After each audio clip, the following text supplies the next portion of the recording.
Hello and welcome. Today I want to talk about a work-in-progress fire kit that I'm making. The intention for this kit is to be used outdoors as a grab bag for starting fires and a little bit of bushcrafting as I'm getting into that. It's not complete and there's a couple things that I want to change about it, but I figure I'll show you what I have so far. On the table we have the Maxpedition EDC bag. This is in OD green, and I've modified it with a bunch of things.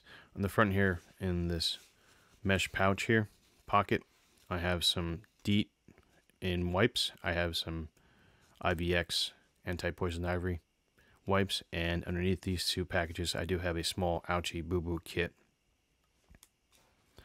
The front here you can see the Molly Pals, or rather the hook and loop field.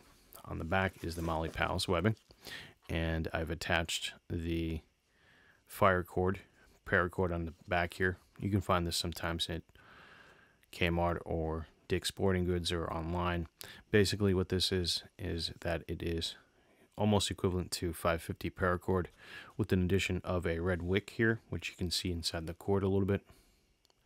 And that wick will burn if you gut this out. You can use it as a fire starting material.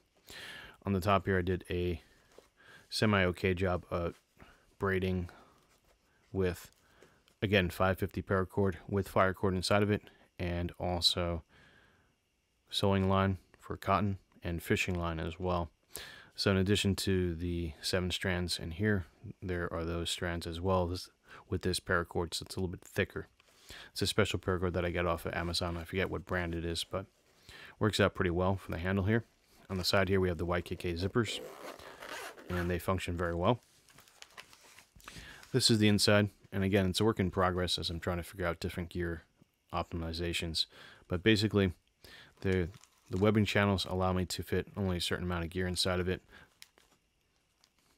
As you can see, we have 2 lighters, just the cheapo dollar ones. I didn't want to use any expensive ones yet, as I figured these are good enough to get the job done right away.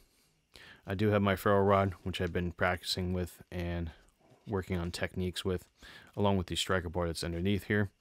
I do have some zip ties in case I need to tie something down or hang something potentially. I do have a whistle here which I might slot out for something else. I also have some lip balm if I want to slot that out as well, but I do have some cotton balls inside the kit that I might use this with to prolong the burning. In the back here you can see some birthday candles. On these 2 side straps I do have paper clips and safety pins in case I need to poke something through a wood or hang something potentially. Some hair bands for rubber bands, which is a good multi-use item. And then this slot here, which I have my Victorinox Huntsman. So this is a thin version of, say, the Champ with less tools, obviously. But it has enough things that are pretty useful for a fire kit, namely a saw, and this parcel hook is pretty good too. With certain cordages, I can bundle wrap wood and then take the thin cord, which would cut into my hands if I were to carry the wood. I can carry it with this easily, so kind of makes that job a little bit easier. And obviously a whole bunch of other items on here do help out. I have a small fine sharper blade for fine work, and then I have a longer blade, and this is pretty good too for doing work as well.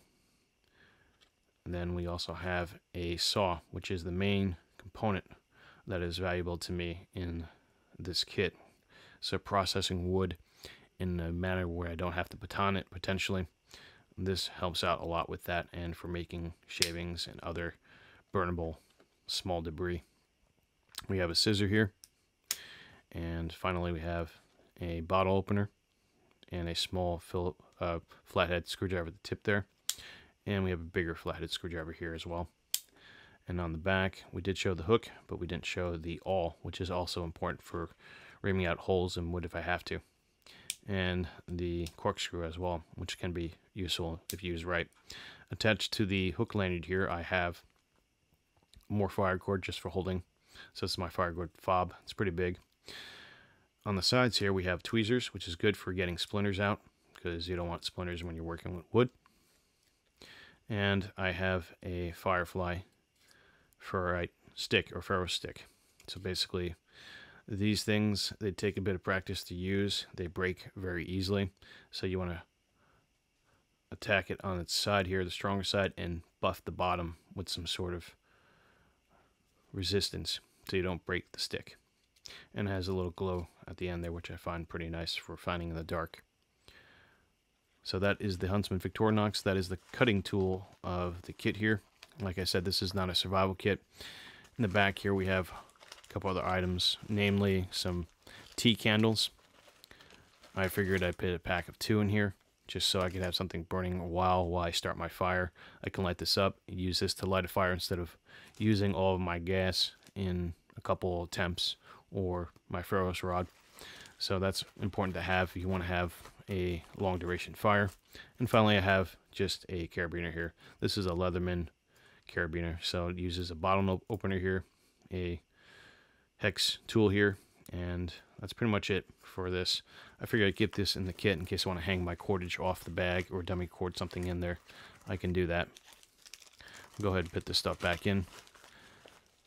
I do plan on putting a small magnifying glass in there. I couldn't find mine, so that is a slot for later on. In the bottom slot here we have some zip ties, like I mentioned, an empty bag for storing items, and that's pretty much for this side here.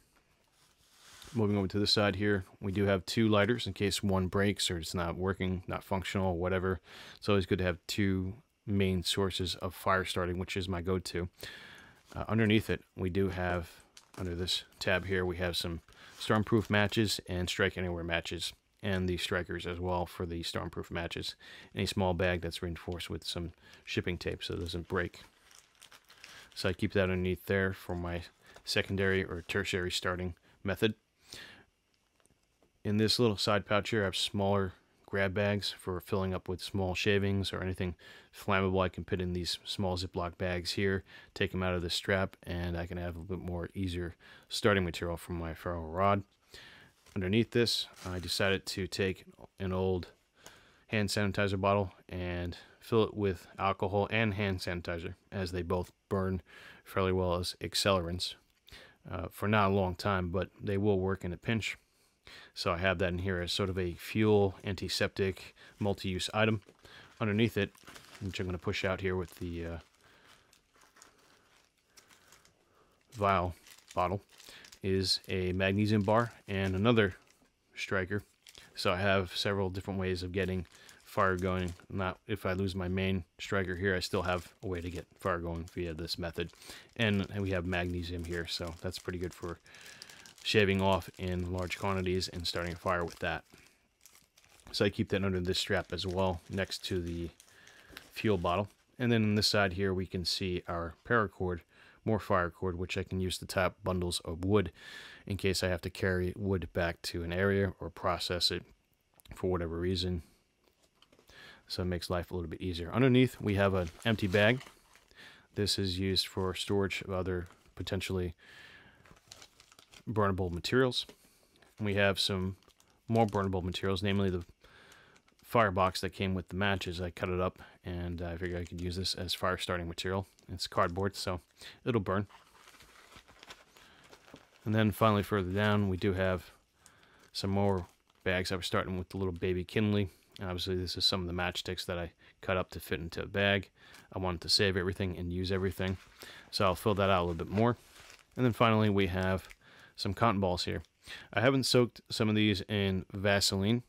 I typically do that, but I figured I'd have dry cotton so I can really bunch it out and form a little nest of some sort. So in case I wanted to try start a fire that way, I could. And that's pretty much it for this pocket here. Not a whole lot going on yet. As I said, it's a work in progress, but I do intend to fit other things in there, namely fill it out with more wood that I might find on the ground that's good for burning potentially, or filling up those bags with little bits and pieces of stuff to burn. I'm learning how to identify certain materials out in the wilderness and use that as a flammable material, a fuel source if you will. And that's pretty much it for the Maxpedition EDC fire kit that I've been working on. I thought I'd show you guys that and some of the ideas I'm trying to come up with. If you have any suggestions for gear, that'd be great. I know there is a bellow, little pocket bellow, which extends out, and you can use that to blow on a fire. That would be great for this kit. I figure if another fuel source, I do have some Zippo lighters I might throw in here that might have a butane insert instead of the standard insert. That could be very useful as well as a reusable lighter source. Again, this is not a survival kit. It's just to get a fire going, and so I don't have to rifle through my regular EDC bags. And that's all I have to say. Thanks for watching, guys, and enjoy your day.